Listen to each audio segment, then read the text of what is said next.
persiapan penyaluran, kemudian juga proses salur dari Kementerian Keuangan, kemudian tahapan yang ketiga proses salur dari KPPN, tahapan keempat adalah salur ke rekening sekolah.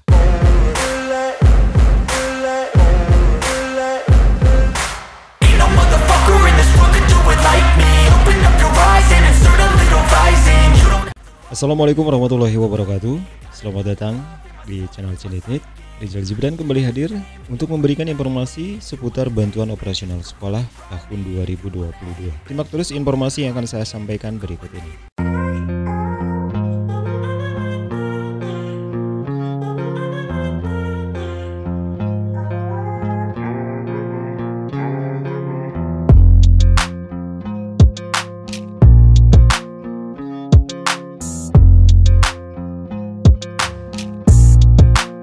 Bapak dan Ibu para pengelola BOS di setiap satuan pendidikan, tidak lama lagi penyaluran dana BOS tahap kedua itu akan disalurkan oleh pemerintah. Banyak yang berharap bahwa penyaluran dana BOS tahap kedua itu disalurkan pada bulan Mei kemarin. Namun pada kenyataannya hingga hari ini di bulan Juni dana BOS untuk tahap kedua belum juga disalurkan.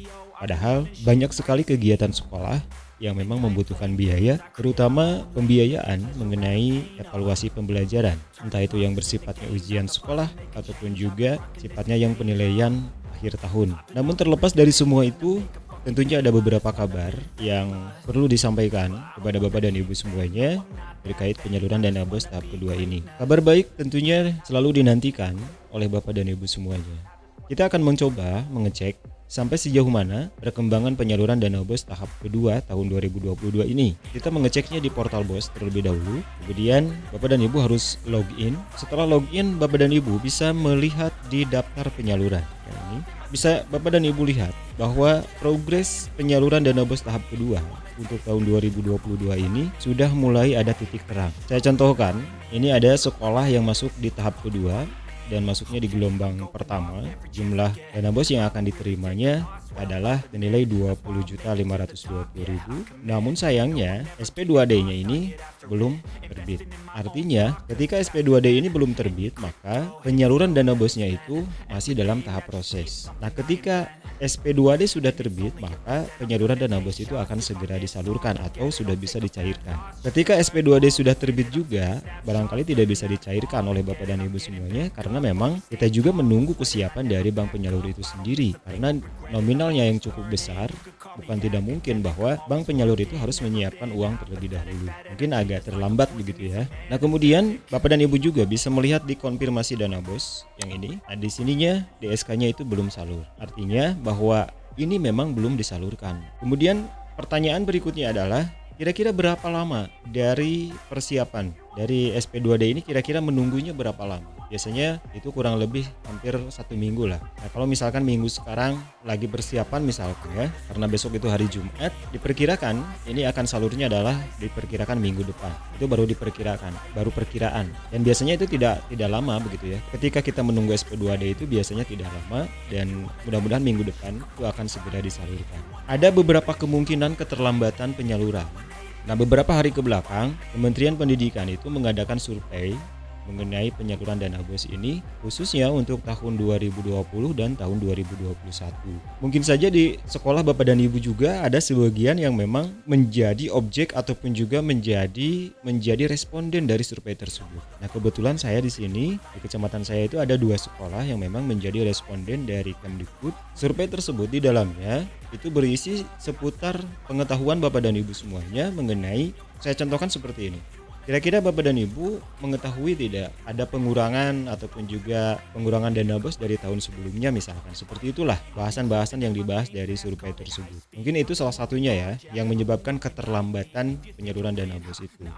Kemudian yang keduanya memang karena pemerintah sekarang sudah menginstruksikan untuk penggunaan ARKAS itu sendiri, maka dimungkinkan pemerintah juga sekarang sedang membereskan laporan-laporan yang sudah diterima mulai dari ARKAS ataupun juga dari laporan-laporan yang lain sedang membereskan hal tersebut. Nah, terkait hal tersebut, Bapak dan Ibu, di kecamatan saya juga di sini itu ada beberapa sekolah yang memang di laporan BOS online-nya ataupun juga laporan realisasi BOS online-nya itu masih menyisakan dana ataupun juga masih tersisa dana, sehingga kita harus merubah ataupun juga kita harus mengedit sesuai dengan pengeluaran yang sudah dilakukan.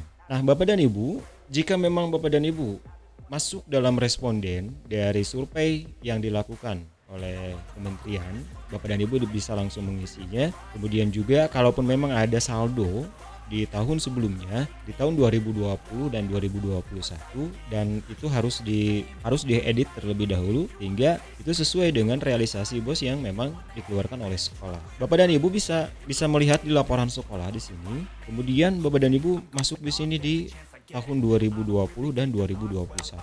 Misalkan saya contohkan di tahun 2020 saja. Nah, ada beberapa sekolah di saya di sini yang memang jumlah penerimaan dan jumlah penggunanya itu tidak sinkron. Padahal ketika menginput itu memang sudah sesuai. Seperti yang sudah saya katakan di video sebelumnya bahwa sistem ini mengalami perbaikan dan sistem ini melakukan maintenance. Jika jumlah penerimaan dan jumlah penggunaan ini tidak sama, maka Bapak dan Ibu harus mengadakan lakukan perubahan di sini. Nah, kalau misalkan harus ada yang dirubah, ini berwarna biru. Nah, kalau ini sisanya sudah 0, ininya berwarna hijau. Artinya ini sudah tidak ada lagi yang harus diperbaiki. Itu untuk tahun 2020 dan 2021, baik untuk BOS reguler ataupun juga untuk BOS kinerja dan BOS afirmasi. Untuk BOS reguler seperti itu ya, Bapak dan Ibu. Jadi kemarin itu Kemdikbud itu mengadakan survei dan juga sebagai persiapan penyaluran dana BOS tahap kedua. Nah, selanjutnya yang perlu diketahui oleh Bapak dan Ibu semuanya, kira-kira jejak penyaluran dana BOS itu sudah sampai mana begitu ya. Untuk tahap kedua tahun 2022, Bapak dan Ibu perlu diketahui bahwa penyaluran dana BOS untuk tahap kedua